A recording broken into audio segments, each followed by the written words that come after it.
नमस्कार, बहुत स्वागत है आपका स्वदेश न्यूज में। मैं हूं आपके साथ अंशु शर्मा। चार बड़ी खबरें आप देख रहे हैं, लेकिन रुक कर देते कि आज की चार की बड़ी खबरें कौन सी होंगी। तो पहली बड़ी खबर हम लेंगे, जहां पर किसान आंदोलन के 1 साल पूरे हो गए हैं। टिकरी बॉर्डर पर किसानों की महापंचायत का आयोजन आज किया गया है। पंजाब और हरियाणा से हजारों किसान इसमें शामिल होंगे। दूसरी बड़ी खबर हम लेंगे, जहां पर डिप्टी सीएम केशव प्रसाद मौर्य का आज अलीगढ़ दौरा। 306 करोड़ की 153 परियोजनाओं का लोकार्पण करेंगे डिप्टी सीएम। तीसरी बड़ी खबर हम लेंगे, जहां पर संघ प्रमुख विभाजन पर बड़ा बयान यहां पर सामने आया है। भारत और पाक के विभाजन को लेकर मोहन भागवत ने कहा कि विभाजन कोई समाधान नहीं था, इसे निरस्त करना जरूरी। और चौथी और अंतिम बड़ी खबर लेंगे, जहां पर बीजेपी के प्रदेश कार्य समिति की बैठक संगठन को मजबूत बनाने के लिए होगी और कई संगठनात्मक और राजनीतिक प्रस्तावों पर भी चर्चा होगी। चलिए रुक करेंगे पहली बड़ी खबर की ओर, जहां पर किसान आंदोलन के 1 साल पूरे होने पर आज टिकरी बॉर्डर पर बड़ी संख्या में किसान इकट्ठा होंगे। यहां से कुछ दूरी पर सेक्टर 13 में भारतीय किसान यूनियन एकता की तरफ से 7 एकड़ में बड़ी महापंचायत करने का निर्णय लिया गया है। महापंचायत में संयुक्त किसान मोर्चा के तमाम बड़े नेताओं को बुलाया गया है और संयुक्त किसान मोर्चा ने संसद सत्र शुरू होने पर 29 नवंबर से हर दिन 500 किसानों के साथ संसद तक ट्रैक्टर मार्च करने का भी कार्यक्रम तय किया है। इसके साथ ही बड़ी संख्या में किसानों की बड़ी भीड़ जुटाने का दावा किया गया है और इसी को देखते हुए दिल्ली के साथ साथ हरियाणा पुलिस भी अलर्ट हो चुकी है। पंजाब और हरियाणा से भी हजारों की संख्या में किसान यहां पर आने वाले हैं और इधर दिल्ली सरकार एमएसपी की कानूनी गारंटी को लेकर किसानों की मांग का समर्थन करने के लिए विधानसभा में प्रस्ताव लाएगी और प्रस्ताव के तहत दिल्ली सरकार किसान आंदोलन के दौरान जान गंवाने वाले 700 किसानों को मुआवजा, एमएसपी की कानूनी गारंटी और लखीमपुर खीरी हिंसा पर केंद्रीय राज्य मंत्री अजय मिश्रा की गिरफ्तारी की मांग करेगी। और ज्यादा जानकारी के लिए हमारे साथ पॉलिटिकल एडिटर अखिलेश जुड़ गए हैं। जी अखिलेश जी, किसान आंदोलन को आज 1 साल पूरे हो गए हैं और आज फिर एक बड़ी महापंचायत का यहाँ पर आयोजन किया गया है। सरकार को घेरने की पूरी तैयारी यहाँ पर कर ली है, कैसे देखे इसे? देखिए, दिल्ली के जो तीनों बॉर्डर हैं, हिंगू बॉर्डर, गाजीपुर और टिकरी बॉर्डर, वहां पर बड़ी संख्या में किसान एकत्रित हो गए हैं और लगातार किसानों की संख्या वहां बढ़ती जा रही है। ट्रैक्टर के साथ किसान आ रहे हैं। ये किसान अधिकतर जो है हरियाणा और पंजाब और पश्चिम उत्तर प्रदेश की तरफ से आ रहे हैं। 29 तारीख को ट्रैक्टर के साथ उनको जो है दिल्ली में आना है और संसद तक उनको मार्च करना है। एक तो कार्यक्रम उनका ये है। दूसरा कार्यक्रम ये है कि आज जो है ना, करीब करीब तीनों बॉर्डर पर महापंचायत अलग अलग गुटों द्वारा की जा रही है। और तीसरी सबसे बड़ी बात है कि आज उनका पूरे देश भर में विरोध प्रदर्शन भी चल रहा है। तो ये जो है ना, खासकर जो है दक्षिण भारत में, जो दक्षिण भारत अभी तक इस पूरे मसले पर चुप था, तो दक्षिण भारत के खासकर कर्नाटक, तमिलनाडु में बड़ी संख्या में जो है विरोध प्रदर्शन का आयोजन किया गया है। और ये जो है उधर जो है बंगाल में भी आयोजन किया गया है विरोध प्रदर्शन का, झारखंड में विरोध प्रदर्शन का आयोजन किया गया है। और सबसे बड़ी चीज इसमें ये है कि जो किसानों की जो 3 मांग है, खासकर कृषि कानून बिल के वापसी के बाद मसले हैं, 3 मसलों को लेकर किसान अब ज्यादा उग्र हो रहे हैं। और उनका कहना है कि ये जब तक ये तीनों मांगे, तो इसी तरह का विरोध प्रदर्शन और धरना प्रदर्शन भी जारी रहेगा। उसमें जो एमएसपी की मांग है, न्यूनतम समर्थन मूल्य, और ये जो है लखीमपुर घटना की जो उनमें जो अजय टेनी को जो है गिरफ्तार करने की बात है। और सबसे बड़ी चीज है कि बिजली बिल एक बहुत बड़ा मसला है। बिजली बिल जो है उसकी वापसी की मांग भी कर रहे हैं। और जिन किसानों पर मामले दर्ज हैं उनको निरस्त करने की भी मांग चल रही है। अब ये जो संसद का सत्र जो है 29 तारीख से शुरू होना है और ये किसान कृषि बिल को खत्म करने के लिए जिस तरह से जो संसदीय प्रक्रिया 29 तारीख से शुरू हो जाएगी, क्योंकि कैबिनेट ने उसको पर मुहर लगा दी है, उसके बाद भी किसान जो है एमएसपी को लेकर खासकर जो है ज्यादा समझिए गंभीर है। और सरकार के लोगों से अभी किसानों की इस मसले पर कोई बातचीत नहीं हो रही है कि किसान अगला कदम एमएसपी के बारे में क्या उठाएगी। अब देखना होगा कि जिस तरह का आज विरोध प्रदर्शन है, जिस तरह से 29 तारीख को संसद तक मार्च करने की उनकी योजना है, उसमें सरकार क्या कुछ कर पाती है। क्योंकि एक सत्य ये भी है कि दिल्ली के तमाम बॉर्डर पर और दिल्ली के भीतर बड़ी संख्या में जो है सिक्योरिटी की तैनाती की गई है। और ये सिक्योरिटी की तैनाती अभी तक का ऐसा कुछ नहीं है कि किसानों को भीतर नहीं आने दिया जाए, लेकिन सरकार जरूर जो है उनको रोकने का प्रयास करेगी। अब देखना होगा कि इस पूरे प्रयास में किसानों का जो अपना मांग है, उनका जो विरोध प्रदर्शन है, मार्च करने का जो पूरी योजना है, और उधर सरकार की जो तैयारी है, इस बीच में क्या कुछ होता है देखना पड़ेगा ये। बिल्कुल अखिलेश जी, अगर देखा जाए किसान महापंचायत सभा का यहाँ पर आयोजन ये कर रहे हैं, सरकार ने अपनी जो कृषि बिल थे उन्हें वापस लेकर एक कदम जो है वो आगे बढ़ाया है कि ये जो इतने दिन से स्थिति बनी हुई है गहमा गहमी की, वो कहीं ना कहीं खत्म हो जाए। लेकिन किसान जो है वो अब एमएसपी की मांग को लेकर धरने पर बैठे हुए हैं। तो क्या लगता है आपको कि ये तो एक तरीके से सीधे सीधे सरकार पर दबाव बनाने की रणनीति पर काम कर रहे हैं? देखिए, सरकार के सामने अब कोई चारा नहीं बचा है। एक सबसे बड़ी चीज है कि कृषि बिल को तो उन्होंने वापस लेने की अपनी शुरुआत कर दी, ऐलान किया, उस पर संसदीय प्रक्रिया है वो खत्म हो जाएगा इस सत्र के दौरान। दूसरी चीज ये है कि एमएसपी की मांग कोई आज की मांग नहीं है। इस आंदोलन से पहले, यानी साल भर जो ये आंदोलन चला, इससे पहले की एमएसपी की मांग किसान करते रहे, किसान संगठन करते रहे हैं, और तमाम जो कृषि वैज्ञानिक है वो भी एमएसपी को लेकर काफी गंभीर रहे हैं, और समय समय पर सरकार को ये जो वैज्ञानिक जो है उस पर सवाल उठाते रहे हैं। ये केवल बीजेपी के टाइम में नहीं, कांग्रेस के टाइम में भी यही कहानी थी। अब जब किसान का कृषि बिल को लेकर जब सरकार गंभीर हुई कि नहीं इसको वापस लेना है, और इस वापसी के पीछे की भी कहानी समझ में आती है कि सामने में चुनाव है। खैर, चुनाव जो भी हो, लेकिन एमएसपी की मांग अब किसान उस पर अडिग हो गए हैं। अब सरकार को, हमको लगता है कि सरकार को इस पर अब जो है ना गंभीर होना पड़ेगा, और एमएसपी को लेकर अगर सरकार गंभीर नहीं होती है तो हो सकता है उसके परिणाम कुछ दूसरे तरह के सामने। बिल्कुल बिल्कुल अखिलेश जी, बहुत धन्यवाद हमारे साथ जुड़ने के लिए और तमाम जानकारी हमारे साथ साझा करने के लिए।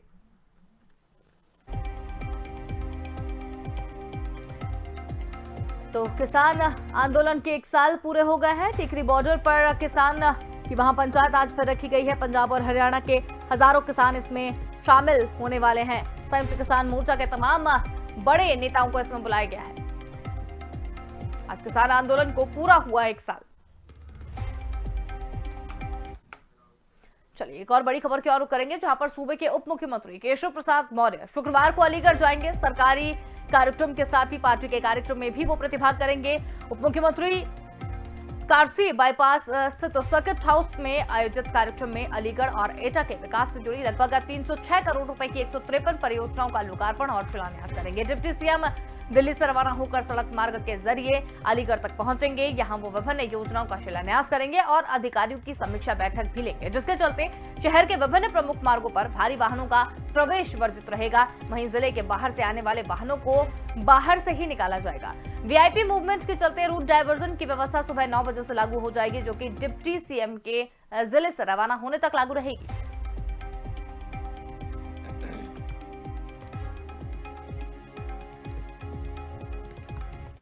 और ज्यादा जानकारी के लिए हमारे साथ यूपी एडिटर अखिल सिद्दीकी जुड़ गए हैं। जी अखिल जी, भारत यहाँ पर अगर बात की जाए, डिप्टी सीएम का आज अलीगढ़ दौरा है, क्या कुछ अधिक जानकारी? देखिए, मुख्य 3 कार्यक्रम मुख्य आज हैं डिप्टी सीएम के। हालांकि वो दिल्ली में थे, कल दिल्ली में चुनावी बैठक में शामिल होने गए थे। वहां से वो अलीगढ़ पहुंचेंगे। अलीगढ़ में वो दिल्ली से अलीगढ़ तक वो अपने कार्यकर्ताओं से मुलाकात करेंगे, उसका स्वागत भी होगा। उसके साथ जब अलीगढ़ पहुंचेंगे तो वो अलीगढ़ और एटा, ये दोनों जनपद के लोक निर्माण विभाग और राजकीय निर्माण विभाग निगम जो है और सेतु निगम के विभिन्न जो परियोजनाएं है उसका लोकार्पण और शिलान्यास करेंगे। तकरीबन 301 करोड़ का ये परियोजना है। उसके साथ साथ वहाँ के कार्यक्रम को ये करने के बाद वो संबोधित भी करेंगे, वहाँ के कार्यकर्ताओं को, जनसभा को संबोधित करेंगे। उसके बाद वो तकरीबन 12:30 बजे वो ग्रीन व्यू रिवॉर्ड से वहाँ पहुंचेंगे। वहाँ पर कार्यक्रम को भी वहाँ करेंगे। उससे पहले वो मीडिया से भी बात करेंगे। इसके साथ साथ ग्रीन व्यू रिसोर्ट जो है उसमें वो जो कार्यक्रम है वो विधानसभा चुनाव संचालन समिति है जो अलीगढ़ कमिश्नरी की समस्त विधानसभा जो आती है उसकी बैठक करेंगे और प्रतिभाग भी उसमें करेंगे। तो देखिए, सीता फंडा है कि 2022 की तैयारी में पूरी तरीके से सभी केंद्रीय और राज्य मंत्रियों को लगाया गया है। प्रदेश भर के जो मंत्री हैं, प्रभारी मंत्री हैं, जो डिप्टी सीएम है, विधायक है, सांसद, इनको अलग अलग जिम्मेदारी दी गई है कि अपने अपने क्षेत्रों में जाएंगे। जिन क्षेत्रों की जिम्मेदारी मिली है वहां पर लोकार्पण और शिलान्यास भी करेंगे। इसके साथ साथ वहां के विधानसभा चुनाव संचालित समिति के साथ भी बैठक करेंगे। बैठक में वो नापते हैं कि कहाँ पहुंचे, किस स्तर पर विधायक ने क्या काम किए हैं, कार्यकर्ताओं के कहाँ पे बूथ स्तर तक कहाँ मजबूत किए, सदस्यता अभियान कहाँ तक चली है। इन तमाम चीजों को लेकर कहीं न कहीं वहाँ पे समीक्षा भी करते हैं। अधिकारियों के साथ समीक्षा होगी कि जो योजनाएं राज्य सरकार ने चलाई उस योजना को धरातल पे कितना उतरा है, कहाँ तक लाभान्वित को फायदा हुआ है, आखिरी पायदान पे खड़े व्यक्ति का लाभ होना है, ये सरकार का मानना है। तो इससे कहाँ तक योजनाओं का लाभ हुआ है, यदि अगर लाभ कहीं पर रुका है, योजना संचालित नहीं हो रही है तो किन कारणों की वजह से नहीं हो रही है, उसकी समीक्षा करना। अगर अधिकारी के खिलाफ कार्रवाई तो उस अधिकारी के खिलाफ कार्रवाई करना। तो तमाम चीजें हैं, एक तीर से दो निशाने साधते हैं। अब सारे सरकार और सारे नेता मंत्री साधना शुरू कर दी है, क्योंकि अब हर विभाग के लोकार्पण और शिलान्यास भी करना, साथ में ही विधानसभा चुनाव की तैयारी भी। तो ऐसे में डिप्टी सीएम केशव प्रसाद मौर्य का आज जो अलीगढ़ दौरा माना जा रहा है, काफी बड़ी योजनाओं से लाभान्वित करेंगे वो अलीगढ़ और एटा जनपद। जी बिल्कुल, तो लाभान्वित यहाँ पर किया जा रहा है, किस तरह की सौगातें जो है अलीगढ़ को मिल सकती है? देखिए, लोक निर्माण विभाग देखा जाए और राजकीय निर्माण विभाग, सेतु निगम, यानी कहीं न कहीं जो गड्ढा मुक्त सरकार ने वादे किए थे, गड्ढा मुक्त सड़कें जो सड़कें हैं उन्हें गड्ढा मुक्त किया जा रहा है। उसके साथ साथ नई कनेक्टिविटी जो बनी गई है उसमें कहाँ सड़कें बनानी है, कहाँ गांव से शहर को जोड़ती है, जो भी डामर रोड हो, चाहे वो पीडब्ल्यूडी की हो या राजकीय निर्माण निगम की हो या सेतु निगम की हो, ये तमाम रोडों की, डिप्टी सीएम के पास पीडब्ल्यूडी का सबसे बड़ा विभाग है। वो अपने विभाग से कहीं न कहीं सड़कों को और कैसे बेहतर किया जाए, कैसे कनेक्टिविटी गांव से लेकर शहर तक, शहर से लेकर मंडल तक को, मंडल से लेकर राजधानी तक जोड़ा जाए। तो ऐसे में तमाम जो राज्य सरकार ने जो योजनाएं बनाई है उसमें अहम भूमिका निभाते हैं डिप्टी सीएम केशव प्रसाद मौर्य, क्योंकि उनके पास लोक निर्माण विभाग है। तो लोक निर्माण विभाग में राजकीय सेतु विभाग के पास तमाम वो रोडें और सड़कें अलीगढ़ से और एटा तक को बड़ी सौगात आज वो देखे कि जो गांव से लेकर शहर तक जोड़ेगी अलीगढ़ को, अलीगढ़ से एटा को। तो ऐसे तमाम हाईवे को छोड़ के कहीं जो छोटे सड़कें हैं उनमें वो हजारों करोड़ की परियोजना का आज लोकार्पण और शिलान्यास करेगी। चलिए, बहुत धन्यवाद अखिल जी हमारे साथ जुड़ने के लिए, तमाम जानकारी हमारे साथ साझा करने के लिए। तो डिप्टी सीएम का आज अलीगढ़ दौरा, अलीगढ़ को 306 करोड़ की सौगात जो है वो आज मिलेगी। डिप्टी सीएम करेंगे 306 करोड़ की योजनाओं का लोकार्पण।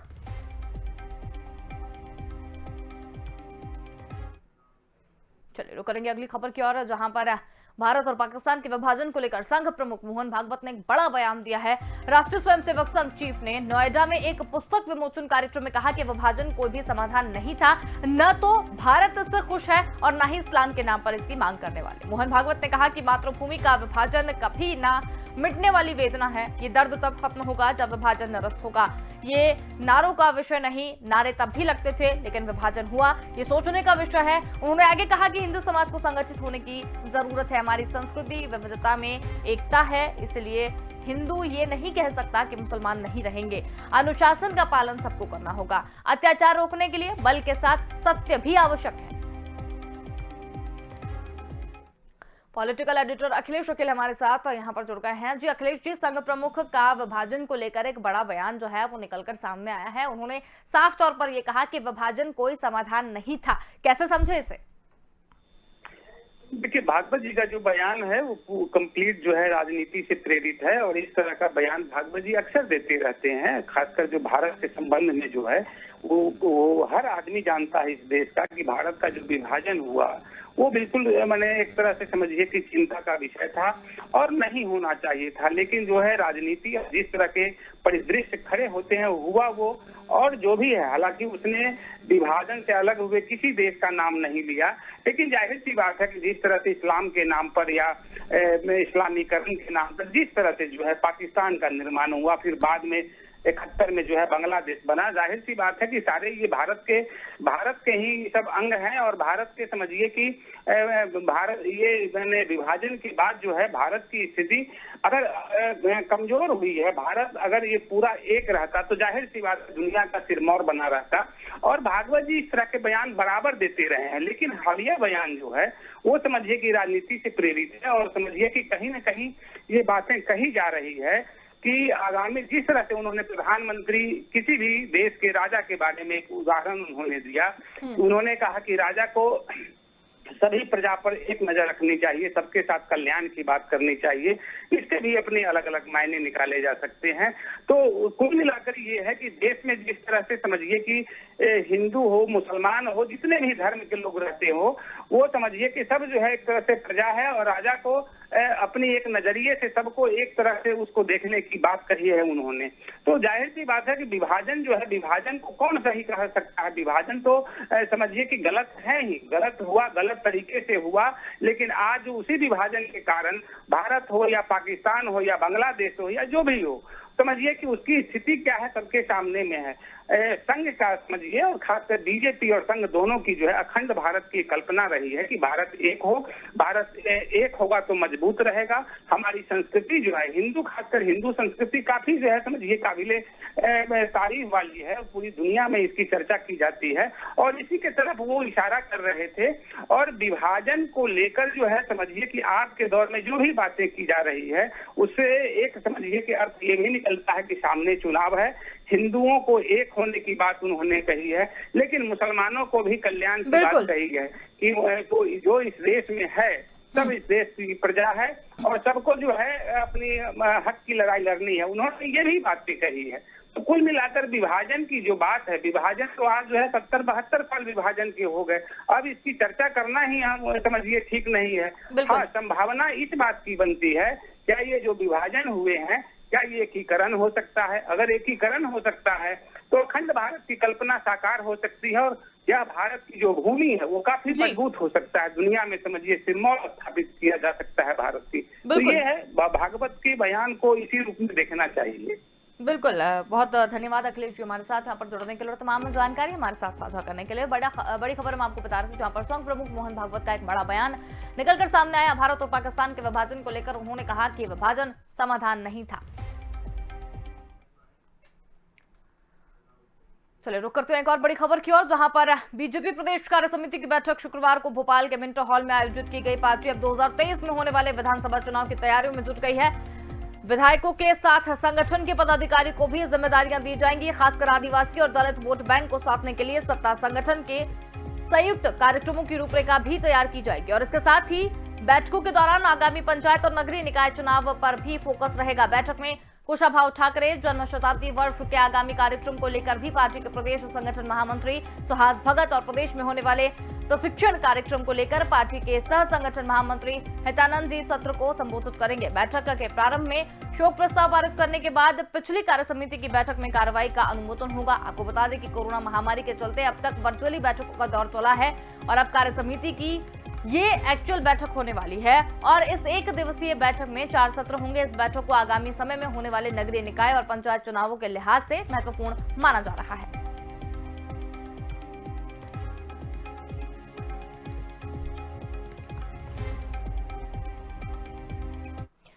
और हमारे साथ संवाददाता विवेक राणा जुड़ गए हैं। जी विवेक, बीजेपी की प्रदेश कार्य समिति की बैठक आयोजित की जा रही है, इसके साथ ही ये भी कहा जा रहा है कि आगामी जो 2023 के चुनाव है अब उस पर फोकस रहेगा पूरी पार्टी का, क्या कुछ अधिक जानकारी?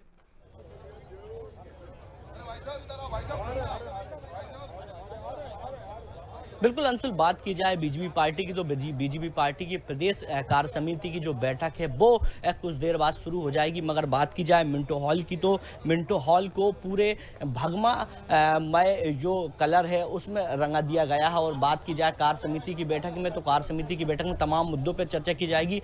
2023 के विधानसभा का जो चुनाव है उसके लिए भी रोड मैप तैयार किया जाएगा, विकास कार्यों को किया जाएगा। और हम कोशिश करेंगे कि हमारे साथ जो केंद्रीय मंत्री प्रहलाद पटेल जी मौजूद हैं उनसे बात करते हैं। सर, आज प्रदेश कार्य समिति की बैठक है, विकास कार्य के मुद्दे और संगठन को मजबूत के लिए चर्चा की जाएगी। प्रदेश कार्य समिति वैचारिक मुद्दों पर भी बात करती है, संगठनात्मक मुद्दों पर भी बात करती है, आने वाले हमारे कैलेंडर पर भी बात करती है जो अगली कार्य समिति तक का होता है। ऐसा कोई विषय नहीं है जो कार्य समिति में ना आता हो। समसामयिक भी आते हैं, दूरगामी भी आते हैं, संगठनात्मक भी आते हैं। लेकिन हाँ, वर्चुअल बैठकों के बाद पहली बार फिजिकल बैठक हो रही है, और इसलिए नए पुराने कार्यकर्ताओं का मिलना और जो उत्साह आप देखते हैं, यही पार्टी की बड़ी ताकत है। तो मुझे लगता है आज का दिन महत्वपूर्ण है। और वो श्रद्धेय कुशाभाऊ ठाकरे की जन्म शताब्दी को समर्पित है, ये और महत्वपूर्ण है। आदिवासी या दलित की बात की जाए तो उनको साधने के लिए कुछ रणनीति तैयार की जाए। हमें साधने की जरूरत नहीं है। भारतीय जनता पार्टी हमेशा सभी वर्गों में नेतृत्व विकास के बारे में चिंता करती रही है। 40 साल का तो गवाह मैं ही हूँ, उसके पहले से भी ये काम चलता रहा है। हमको साधने की जरूरत नहीं है, नेतृत्व खड़ा करने की बात है। धन्यवाद। तो अंशुल, आप साफ तौर पे तस्वीरों में देख सकते हैं कि यहाँ पे जो प्रदेश कार्य समिति के जो सदस्य हैं वो लगातार यहाँ पहुँच रहे हैं और कुछ देर बाद की बात की जाए तो कुछ देर बाद ही यहाँ कार्य समिति की जो बैठक है वो चालू हो जाएगी। 2023 के विधानसभा चुनाव की बात की जाए या मंडल को मजबूत करने की बात की जाए, क्योंकि ग्रामीण क्षेत्रों की बात की जाए तो वहाँ भी पूरा फोकस बीजेपी पार्टी कर रही है कि ग्रामीण क्षेत्र में जो व्यवस्था है वो सुचारू रूप से बनी रहे और संगठन को मजबूत किया जाए, क्योंकि 2023 के चुनाव को लेकर दोनों ही पार्टी की बात की जाए, कांग्रेस या बीजेपी पार्टी, दोनों ही पार्टी की बात की जाए तो दोनों ही पार्टी जमीनी स्तर से जो उनके जो काम हैं वो शुरू हो गए हैं और आप साफ तौर पे तस्वीरों में देख सकते हैं कि किस प्रकार से जो काम हैं वो किए जा रहे हैं। लगातार जो पदाधिकारी हैं, जो पूर्व विधायक हैं, जो मंत्री हैं, जो संगठन से जुड़े हुए जो प्रदेश कार्य समिति के जो सदस्य हैं वो सभी पहुंच रहे हैं। मगर बात की जाए जनजाति वर्ग और दलित वर्ग की, क्योंकि उस पर भी चर्चा की जाएगी, क्योंकि कई ऐसे तमाम मुद्दे हैं जिसको लेके अभी बीच में समीकरण जो है वो बिगड़ गया था और लगातार जो आदिवासी वर्ग के जो लोग हैं उनको साधने की लगातार कोशिश की जा रही थी। तो आप तस्वीरों में देख सकते हैं कि किस प्रकार से जो प्रदेश कार्य समिति के जो सदस्य हैं वो लगातार यहाँ पहुँच रहे हैं, अपना रजिस्ट्रेशन करवा रहे हैं और चर्चा की जा रही है। हमारे साथ पूर्व सांसद आलोक संजर जी मौजूद है। प्रदेश कार्य समिति की बैठक की जा रही है, कोरोना के बाद पहली ऐसी बैठक है जो सामने होगी। हमारे यहाँ तो बैठकों का सिलसिला जारी है और चाहे हमारी मंडल की वर्किंग कमेटी हो, जिले की वर्किंग कमेटी, चाहे प्रदेश की वर्किंग कमेटी हो, हमारी वे ऑफ वर्किंग कैसी होनी चाहिए, कार्यकर्ताओं को कैसे काम करना चाहिए, इस पर मीटिंग के माध्यम से कार्यकर्ता अभ्यस्त होता है। ठीक, धन्यवाद।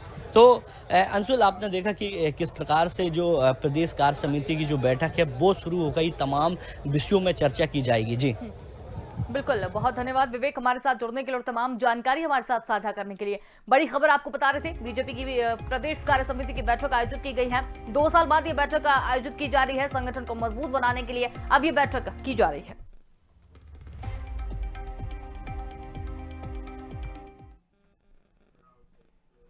और फिलहाल के लिए इस बुलेटिन में इतना ही। देखते रहिए स्वदेश न्यूज, क्योंकि सबसे पहले देश।